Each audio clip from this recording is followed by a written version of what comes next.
tal? Muy buenos días. Bienvenidos a su programa Voces en Directo, el espacio que abrimos en el periódico El Economista para conversar con los especialistas y analistas del sistema financiero mexicano y mundial.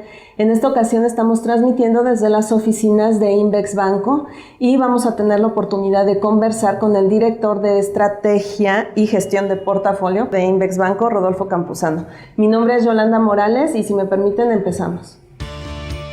Voces en Directo. Somos el medio de comunicación líder de las voces expertas. Un espacio donde platicamos con especialistas en economía del más alto nivel, compartiendo sus grandes puntos de vista sobre temas actuales. No pierdas la oportunidad de vernos por eleconomista.mx. Rodolfo, muy buenos días. Buenos días. Gracias por estar con nosotros. Gracias a ustedes. Pues queremos aprovechar que acaban de hacer ustedes una presentación sobre las expectativas de crecimiento para el año entrante y pues conocer tu opinión acerca de qué es lo que estás viendo para México y bueno, para Estados Unidos, que es el principal socio comercial.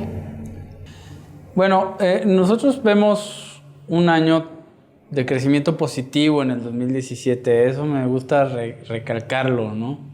Se levantó mucho polvo, digamos, con el asunto de la elección en Estados Unidos y claramente hay muchas amenazas a nuestra posición estructural en uno de nuestros principales factores de crecimiento, que es el comercio con Estados Unidos. Pero en el 2017, pues nosotros vemos primero que puede ser lento una transformación hacia un nivel o hacia un estado de menor comercio, ¿no? En segundo lugar, percibimos algo de moderación en el discurso del nuevo gobierno en las últimas declaraciones y en la declaración de intenciones de cuáles son las acciones en los primeros 100 días de Donald Trump, ¿no?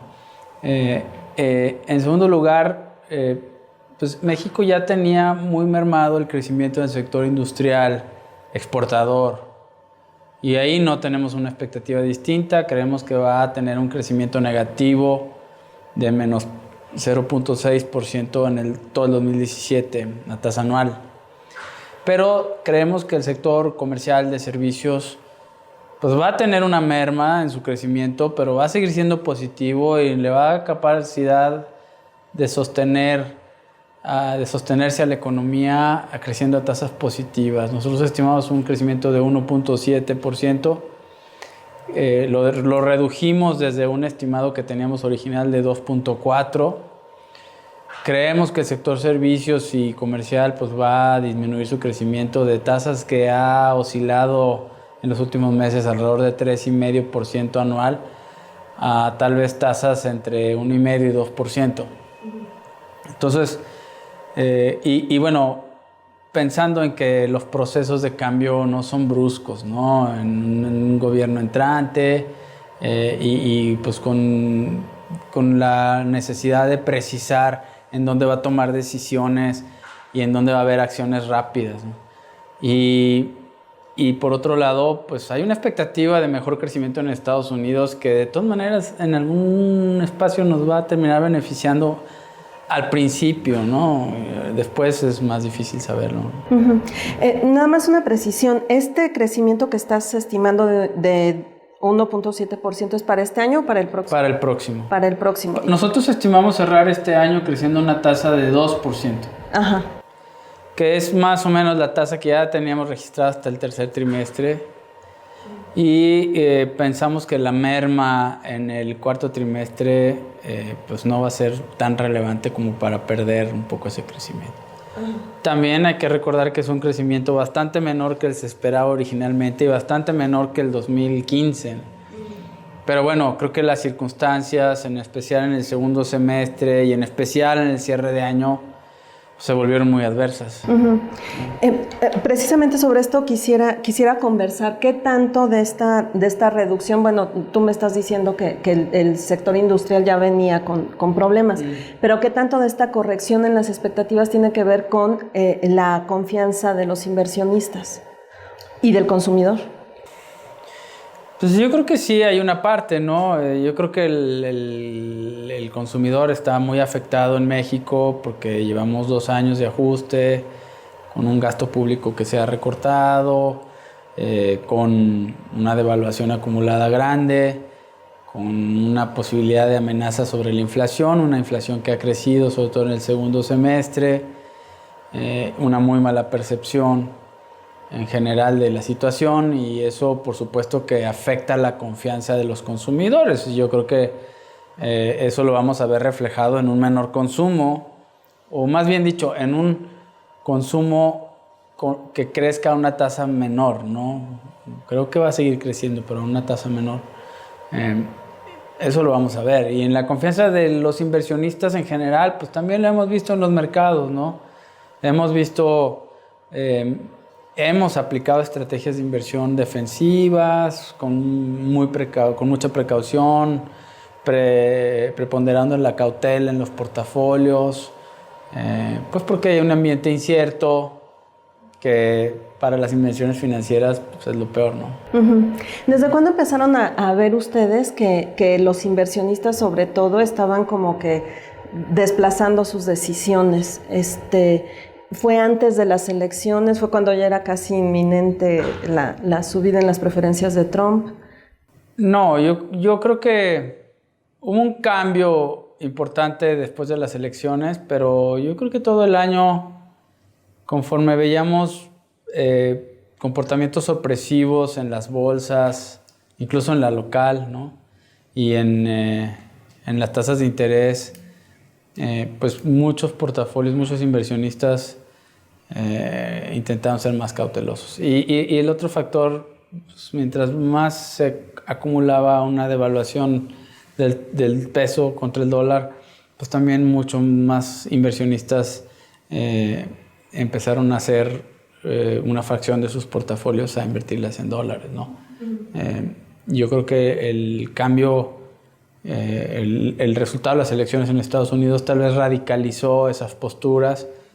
Dentro de como dije, se levantó mucho polvo, y ante la nula visibilidad y el exacerbado pesimismo, pues todo el mundo busca refugio y vende posiciones y se sale. Yo creo que algo de eso tuvimos.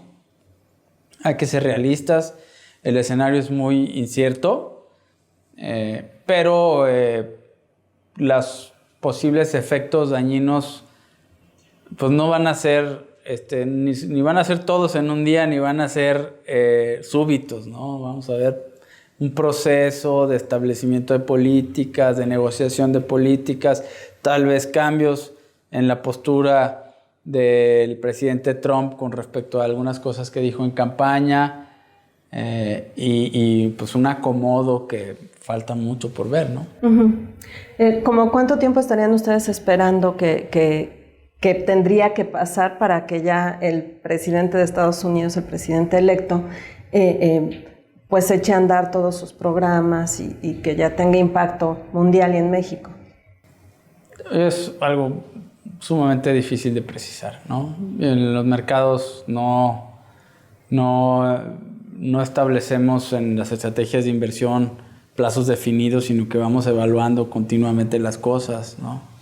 Entonces ahorita pues estamos en una etapa de incertidumbre que no sabemos cuánto va a durar, y no sabemos si haya la misma incertidumbre que hay hoy. A lo mejor cambia de tono, ¿no? A lo mejor se generan incertidumbres por otros factores o por alguna política que no era la que originalmente se esperaba.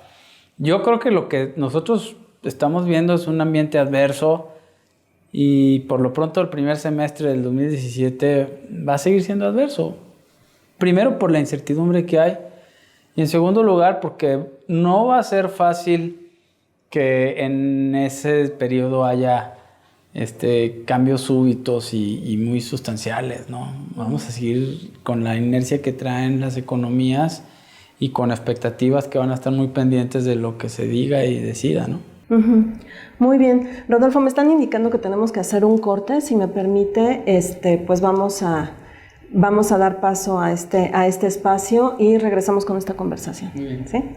Síguenos en nuestras redes sociales, en Facebook eleconomista.mx, Twitter @eleconomista y YouTube Video El Economista. En un momento continuamos.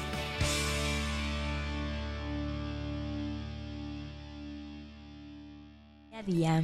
Hologear es la revista más completa del mundo de alta relojería, donde te ofrecen los modelos más exclusivos del mercado, las ferias de relojería más importantes a nivel global, con contenidos de alto valor editorial, artículos, entrevistas, novedades, marcas y toda la pasión por los relojes más atractivos y exclusivos. Equestrian. Para los amantes del mundo ecuestre, esta es la revista que necesitan traer siempre bajo el brazo. Les daremos un paseo por la vida ligada a esta disciplina. Además, les mostraremos el mejor ángulo de los productos y experiencias de lujo que acompañan a este estilo de vida. O'Clock, la revista para todos los interesados en los relojes de cuarzo, es O'Clock. Los ejes temáticos giran alrededor de las tendencias y las noticias más importantes de la industria, las celebridades y las pasarelas que definen el rumbo de la moda internacional. Voces en directo. Somos el medio de comunicación líder de las voces expertas, un espacio donde platicamos con especialistas en economía del más alto nivel, compartiendo sus grandes puntos de vista sobre temas actuales. No pierdas la oportunidad de vernos por eleconomista.mx.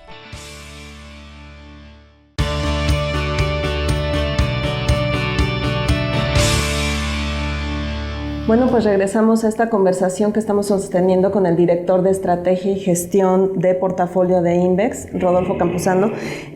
Rodolfo, quisiera preguntarte exactamente en este momento qué es lo que están viendo en el mercado sobre México. ¿En qué sentido? Las agencias calificadoras, Standard & Poor's y Moody's, hicieron un pronunciamiento desde septiembre.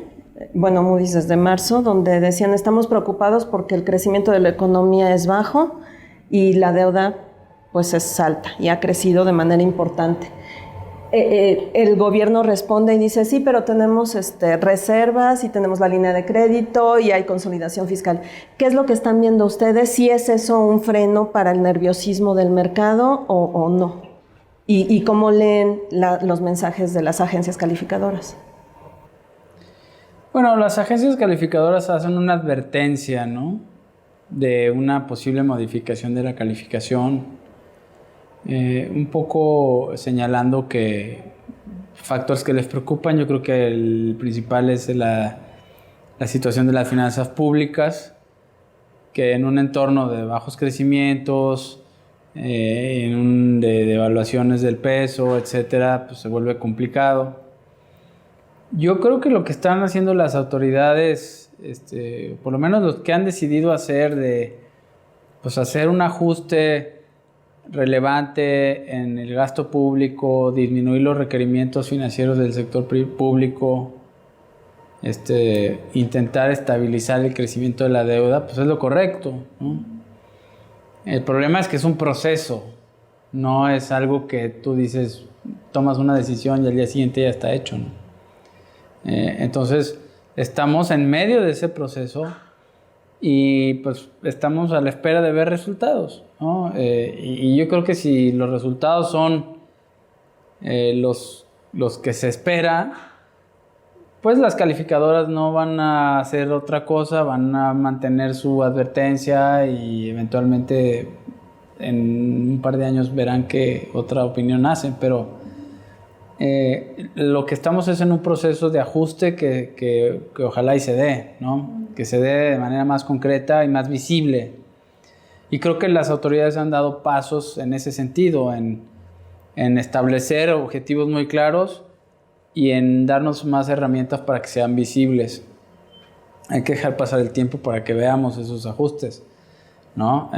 Y obviamente, pues en ese tiempo va a predominar escepticismo, ¿no? O sea, va a ir diluyendo poco a poco, esa es la idea, ¿no? Yo creo que, lo comentaba hace rato, la situación fundamental en México es bastante buena en términos de solvencia, ¿no?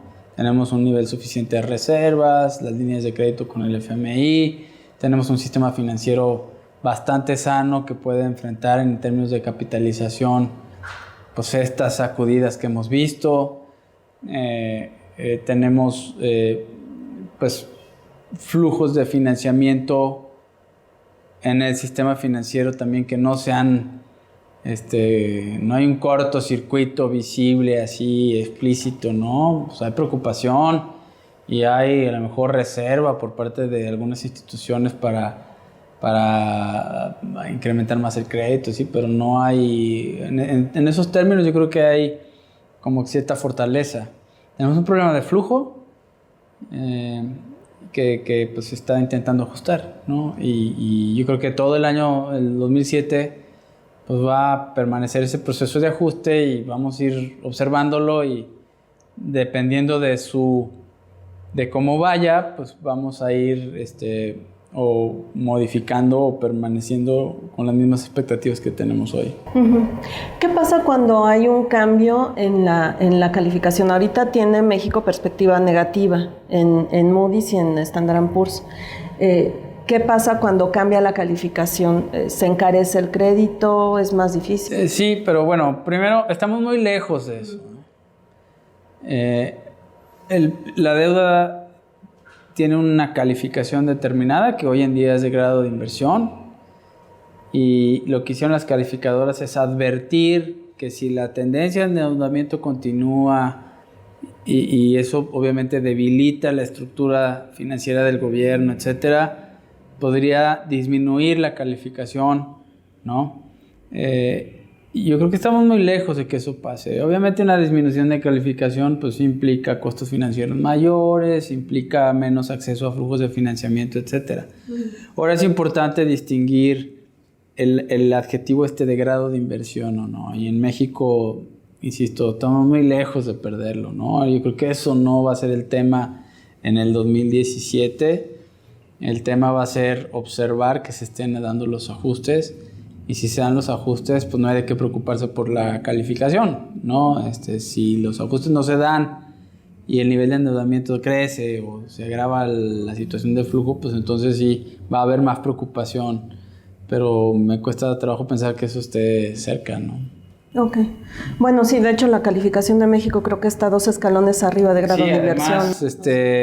Además de eso, ¿no? No creo que ninguna calificadora baje 2 escalones de jalón en una situación como la que hay, porque yo entiendo que una situación crítica de un nivel de endeudamiento muy excesivo, como pudo haber sido el caso de Brasil hace 2-3 años, pues sí había correcciones a la calificación muy continuas, ¿no? En México no tenemos un nivel de endeudamiento excesivo, lo que sucedió es que se aceleró su crecimiento muy fuerte y pues tenemos, como dices, 2 escalones arriba del grado de inversión y eso pues existe la preocupación de que las tendencias no se agraven, pero hay una resolución explícita de corregir el nivel de endeudamiento, el balance de las finanzas públicas y pues es un proceso que tenemos que observar. Ok, perfecto. Recientemente la OCDE presentó sus expectativas económicas también para los países miembros y ahí tras hacer un análisis sobre la situación para Estados Unidos decían que el plan fiscal del presidente electo podría estimular a la economía, entonces recomiendan a los países miembros pues hacer en la medida de lo posible y sin soltar mucho el cheque en blanco, invertir en infraestructura. Quisiera preguntarle cómo vería esta posibilidad para México y si esa sería una manera de estimular al crecimiento. La infraestructura financiada por puro gasto público es un tema que, si estamos en un proceso de ajuste de las finanzas públicas, es un tema que no podemos conversar mucho, ¿no? Existen algunos proyectos que están echados a andar y que van a continuar, pero es difícil que en un ambiente donde se está restringiendo el gasto, pues haya nuevos proyectos, ¿no? Entonces eso es difícil. Ahora, existen los proyectos de participación público-privada o de origen privado, como pueden ser los los procedentes en las licitaciones que está haciendo Pemex en el sector energético o en algunos otros rubros, ¿no? Pero pues esos son inversiones particulares. Entonces, yo creo que en México es muy difícil esperar un incremento fuerte de infraestructura. En Estados Unidos así lo planteó el nuevo presidente, pero pues hay muchas dudas también allá sobre cómo van a hacer para financiarlo en una economía que tiene un nivel de endeudamiento, por cierto, mucho mayor que el de México, ¿no? El gobierno debe 100% del PIB, un poco más, y en unas finanzas públicas que tampoco son muy sanas, ¿no? Y ahí se habla de que va a haber una solicitud para hacer gasto de infraestructura por quién sé cuántos billones de dólares. Entonces, hay que ver pues cómo cuadran el asunto y si es posible echarlo a andar, ¿no? No parece tan fácil, tampoco parece fácil. Si mal no recuerdo, el presidente Obama en sus primeros 2 años de gobierno también puso sobre la mesa un plan de infraestructura. Hay que recordar que estábamos saliendo de la crisis financiera del 2008 y parte del plan era para salir rápido a un plan de gasto en infraestructura. El plan de gasto en infraestructura pues nunca se ejecutó a su totalidad, porque no había proyectos suficientes y porque la dinámica del gasto no se los permitió. Entonces, es un tema que se puso sobre la mesa como para decir, oye, sí voy a estimular el crecimiento y pues vamos a ver, ¿no? Si lo logran ejecutar o no. Creo que lo que la OCDE habla es que pues han pasado muchos años en donde se ha tratado de estimular el crecimiento vía las políticas monetarias con muy pocos resultados, y ahora pues hay como una tendencia a decir pues hay que tener cierta flexibilidad fiscal y hacer inversión porque tal vez esa sea la manera de detonar más crecimiento, pero pues es complicado, sobre todo con gobiernos tan endeudados. Ok, muy bien. Pues Rodolfo, te agradezco muchísimo tus comentarios. Al contrario. Voy a dar por concluida esta conversación. Muchísimas gracias por haber estado con nosotros. Estuvimos platicando con el director de Estrategia y Gestión de Portafolio de Invex Banco, Rodolfo Campuzano. Mi nombre es Yolanda Morales. Estuvieron en Voces en Directo. Gracias y nos vemos en una próxima emisión.